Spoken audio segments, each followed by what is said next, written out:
नमस्कार दोस्तों, today Bihar news का ये पॉलिटिकल शो रडार का 28वां एपिसोड है। मैं हूं आपके साथ प्रकाश सिंह। दोस्तों, पूर्णिया के सांसद राजेश रंजन और पप्पू यादव पुलिस के गिरफ्त में हैं। पप्पू यादव को कोर्ट ने आज 2 दिनों की हिरासत में भेजा है। हालांकि इस वक्त पप्पू यादव पटना के बेऊर जेल से पीएमसीएच अस्पताल में शिफ्ट कर दिए गए हैं।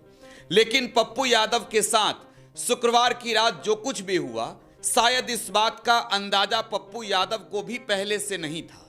पप्पू यादव को इस बात की भनक तक नहीं लगी थी कि उनकी गिरफ्तारी के लिए पटना की पुलिस ने जाल बिछा रखा है।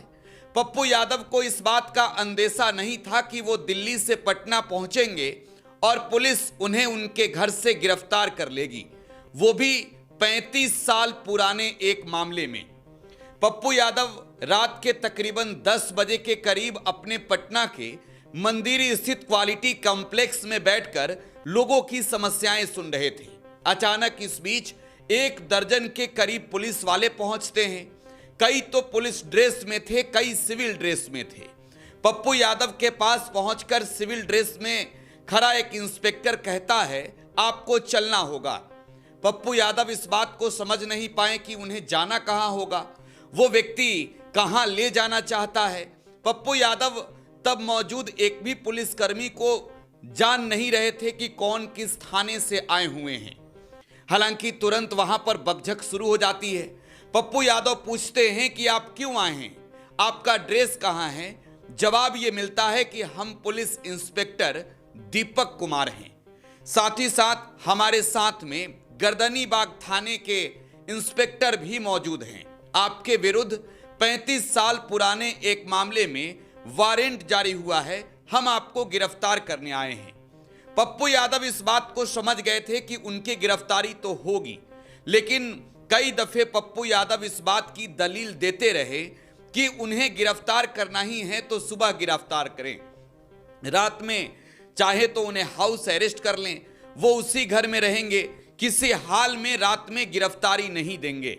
समर्थकों की भीड़ बढ़ने लगी, मीडिया के कैमरे चमकने लगे, पुलिस की और गाड़ियां दंदना कर पप्पू यादव के घर के बाहर पहुंचने लगी।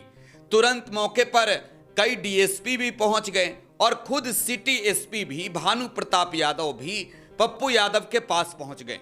रात के तकरीबन 2 घंटे तक उनके आवास पर पुलिस और उनके बीच बातें होती रही और लगभग 12 बजे के करीब पप्पू यादव ने खुद को पुलिस के हवाले कर दिया। पुलिस ने पप्पू यादव को गिरफ्तार किया। गिरफ्तार करके सीधे पटना के मंदिर स्थित क्वालिटी कॉम्प्लेक्स से पप्पू यादव को लेकर पुलिस पटना के आईजीआईएमएस अस्पताल गई, जहां जाने के बाद पप्पू यादव की तबीयत अचानक बिगड़ गई। पप्पू यादव को इसके बाद आज पटना के कोर्ट में पेश किया गया। कोर्ट ने पप्पू यादव को 2 दिनों के लिए हिरासत में भेजा है। 9 फरवरी को पप्पू यादव कि जमानत याचिका पर कोर्ट में सुनवाई होगी। पुलिस सीधे लेकर बेऊर अस्पताल पहुंची थी, बेऊर जेल पहुंची थी, लेकिन जेल में उनकी तबीयत बिगड़ने के बाद पप्पू यादव को फिर से खबर यह है कि पटना के पीएमसीएच अस्पताल में शिफ्ट कर दिया गया है। पप्पू यादव अभी सोमवार तक पीएमसीएच अस्पताल में ही रहेंगे और यहां पुलिस का पहरा भी बढ़ा दिया गया है। खैर, यह पप्पू यादव के गिरफ्तारी की इनसाइड स्टोरी है। रडार में आज ये समझेंगे कि पप्पू यादव के गिरफ्तारी के पीछे की वजह क्या है। पप्पू यादव आखिरकार क्यों जब जब सत्ता से सवाल खड़े करते हैं तब पुराने मामलों में वारंट लेकर पुलिस गिरफ्तार करने चले आती है। ये कोई पहला मामला नहीं है जब पप्पू यादव ने सत्ता के खिलाफ सवाल उठाए हों, सत्ता के खिलाफ प्रहार किए हों और उनकी गिरफ्तारी हुई हो। कोरोना के काल में भी पप्पू यादव की गिरफ्तारी काफी चर्चा का विषय बना था। 2026 की गिरफ्तारी से पहले आपको यह समझना होगा कि वर्ष 2021 में किस तरीके से पप्पू यादव की गिरफ्तारी हुई थी। मैं वो तारीख भी आपको दिखा देना चाहूंगा। वो तारीख थी 11 मई 2021, सुबह तकरीबन 9 बजे थे। पप्पू यादव को यह कहकर डिटेन किया गया था कि कोविड के प्रोटोकॉल को आप फॉलो नहीं कर रहे हैं। पप्पू यादव को पटना के गांधी मैदान थाने में रखा गया था और तब जब देर शाम हुए तो पप्पू यादव को यह बताया गया कि एक पुराने मामले में जो अपहरण से जुड़ा हुआ है, मधेपुरा जिला से जुड़ा हुआ है, इस मामले में आपकी गिरफ्तारी हुई है। पप्पू यादव के गिरफ्तारी की खबर कंफर्म हो गई थी, लेकिन तब वाकया ये था कि कोरोना काल में पप्पू यादव बिहार के अलग अलग जिलों में घूमकर लोगों की मदद कर रहे थे। पप्पू यादव तब लोगों के बीच राहत सामग्री भी पहुंचा रहे थे, शमशानों में भी जा रहे थे, अस्पतालों में भी जा रहे थे।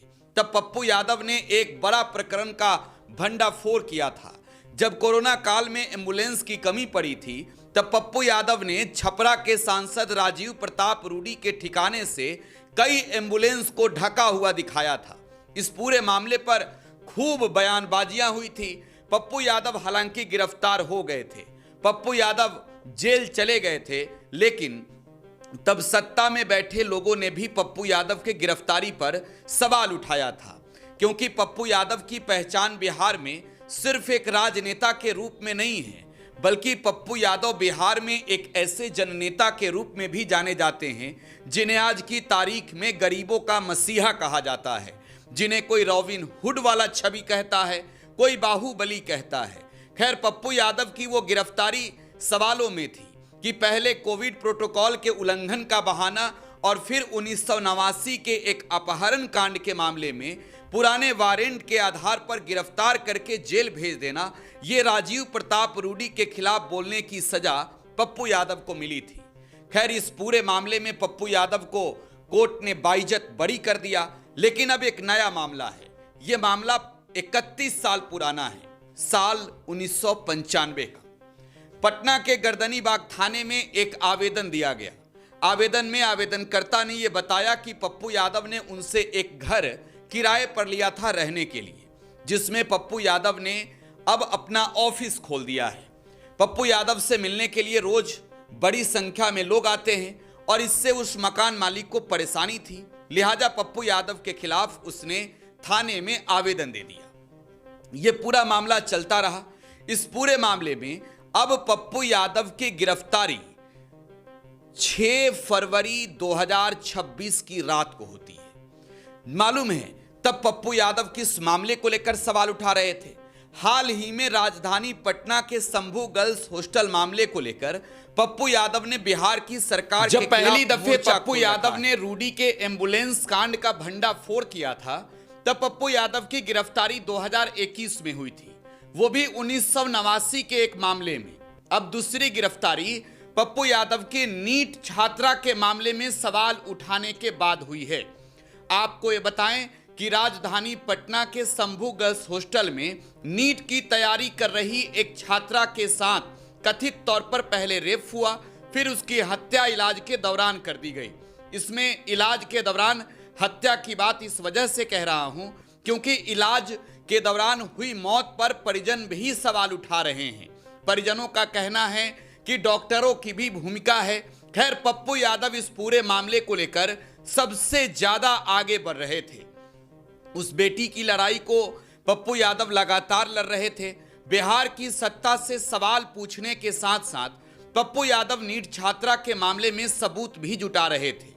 पप्पू यादव ने अपने आधिकारिक सोशल मीडिया हैंडलों के माध्यम से कई वीडियोज, कई ऑडियोज भी जारी किए हैं।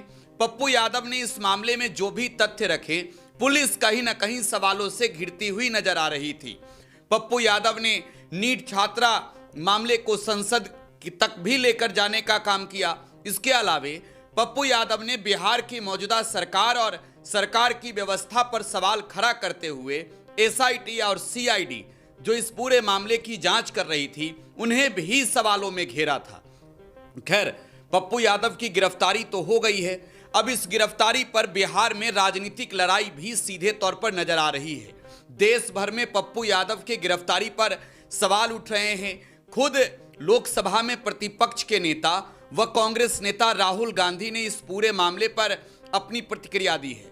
पप्पू यादव की गिरफ्तारी पर सवाल खड़ा करते हुए पर राहुल गांधी ने लिखा, पटना में नीट की आकांक्षी छात्रा की संदिग्ध परिस्थितियों में हुई मौत और उसके बाद की पूरी कार्रवाई ने एक बार फिर सिस्टम की गहरी सरांध को उजागर कर दिया है। पीड़ित परिवार ने जब निष्पक्ष जांच और न्याय की मांग की तो वहीं पुराना भाजपा एनडीए मॉडल सामने आ गया। केस को भटकाओ, परिजनों को प्रताड़ित करो और अपराधियों को सत्ता का संरक्षण दो। इस बेटी के लिए न्याय की आवाज बनकर साथी सांसद पप्पू यादव जी मजबूती से खड़े हुए।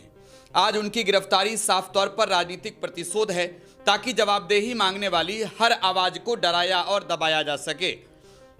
सबसे चिंताजनक तथ्य यह है कि यह घटना किसी एक मामले तक सीमित नहीं दिखती। यह एक भयावह साजिश और खतरनाक पैटर्न की ओर इशारा करती है। जहां भी बेटियां शिकार बन रही है और सत्ता इस खौफनाक सच्चाई को आंखें मूंद कर बैठी हुई है, यह राजनीति नहीं, इंसाफ का सवाल है। यह बिहार की बेटी की इज्जत और सुरक्षा का सवाल है।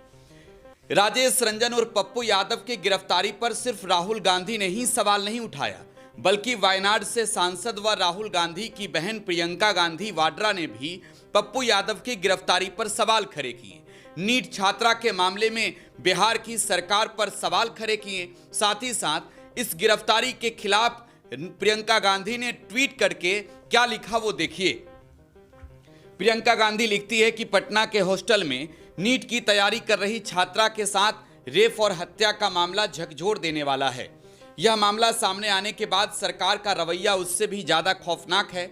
एफआईआर दर्ज होने से लेकर जांच और कार्रवाई तक सब कुछ संदिग्ध बना दिया गया है। यह सब किससे बचाने के लिए किया जा रहा है? हाथरस, उन्नाव से लेकर अंकिता भंडारी और पटना तक जहां भी महिलाओं के साथ अत्याचार होता है, भाजपा की सरकारें पीड़िता को न्याय दिलाने की जगह आरोपियों के साथ खड़ी हो जाती है। इस केस में आवाज उठा रहे सांसद पप्पू यादव जी की गिरफ्तारी इसी असंवेदनशील रवैये की एक और कड़ी है। भाजपा और उनके सहयोगियों का एजेंडा स्पष्ट है, वे अन्याय और अत्याचार के विरुद्ध खड़े हैं। राहुल गांधी और प्रियंका गांधी ही नहीं, सोशल मीडिया पर आज की तारीख में हजारों लोग पप्पू यादव के समर्थन में पोस्ट लिख रहे हैं। इसमें एक नाम है चंद्रशेखर आजाद का भी। आजाद समाज पार्टी व भीम आर्मी के नेता व नगीना से निर्दलीय सांसद चंद्रशेखर आजाद ने पप्पू यादव की गिरफ्तारी पर सवाल उठाए हैं। चंद्रशेखर आजाद ने सोशल मीडिया प्लेटफॉर्म एक्स पर लिखा, रात के अंधेरे में पूर्णिया के लोकप्रिय सांसद पप्पू यादव की गिरफ्तारी बिहार की एनडीए सरकार की डर, दमन और बदले की राजनीति का खुला ऐलान है। जो सत्ता जनता के सवालों से घबरा जाती है, वहीं सत्ता आधी रात को जननेताओं को निशाना बनाती है। यह कानून का राज नहीं, बल्कि सत्ता का अहंकार है। बीमारी के बावजूद एक जननेता को इस तरह से निशाना बनाना सत्ता की संवेदनहीनता और क्रूर मानसिकता को उजागर करता है। बिहार की जनता सब समझ रही है, तानाशाही के खिलाफ ये लड़ाई और तेज होगी। ऐसे कई ट्वीट हैं, कई नेताओं के ट्वीट हैं जो पप्पू यादव के समर्थन में ट्वीट करके सरकार से सवाल पूछ रहे हैं। आपको ये बताते हैं कि पप्पू यादव की गिरफ्तारी किस तरीके से हुई। पप्पू यादव दिल्ली में थे, दिल्ली से पटना पहुंचे। 7 तारीख यानी कि आज पप्पू यादव को इसी मामले में कोर्ट में पेश होना था, क्योंकि कुर्की जब्ती का वारंट था। पप्पू यादव को इस बात की भनक नहीं थी कि पटना पुलिस उन्हें इससे पहले ही दबोच लेगी। पटना के क्वालिटी कॉम्प्लेक्स स्थित अपने आवास पर पप्पू यादव लोगों की समस्याएं सुन रहे थे। जन सुनवाई के दौरान ही पुलिस ने दस्तक दी और तकरीबन 2 घंटे तक पप्पू यादव और पुलिस के बीच कहासुनी हुई। आखिरी में पप्पू यादव को गिरफ्तारी देनी पड़ी और पप्पू यादव को पुलिस ने गिरफ्तार किया। अब पप्पू यादव को लेकर पुलिस बेऊर जेल गई थी और बेऊर जेल से फिर से पप्पू यादव को लेकर पटना के पीएमसीएच अस्पताल पहुंच गई है। पप्पू यादव कई गंभीर बीमारियों के चपेट में है, लेकिन अब ऐसे में बिहार की जनता के भी कुछ सवाल हैं। सवाल ये कि क्या सत्ता जब डरती है सवालों से, तो सवाल उठाने वाले नेताओं पर शिकंजा कसती है। और पप्पू यादव उनमें एक ऐसे नाम है जिनके विरुद्ध अब तक 2 दफे ऐसी कार्रवाई हुई। पुराने मामले में वारंट के आधार पर कार्रवाई हुई, गिरफ्तारी हुई, और ये तब गिरफ्तारी हुई जब पप्पू यादव सत्ता के लिए सिरदर्द बन गए थे। पप्पू यादव रूडी मामले में भी सवाल खड़े कर रहे थे, एनडीए सरकार को एक्सपोज कर रहे थे, एम्बुलेंस कांड का भंडाफोड़ कर रहे थे। नीट मामले में भी पप्पू यादव के पास कोई ऐसी सबूत थी क्या? पप्पू यादव सरकार को नाको दम करके रखे थे। नीट मामले में पप्पू यादव ने कुछ ऐसे तथ्य, कुछ ऐसे सवाल रखे थे जिससे ना सिर्फ शासन प्रशासन बल्कि सत्ता भी घबराई हुई थी। जवाब आपका भी होगा, सत्ता में बैठे लोगों का भी। क्या सोचते हैं आप इस पूरी गिरफ्तारी पर? बताइए अपनी प्रतिक्रिया कमेंट बॉक्स में। फिलहाल आप टुडे बिहार न्यूज के साथ बने रहें। धन्यवाद।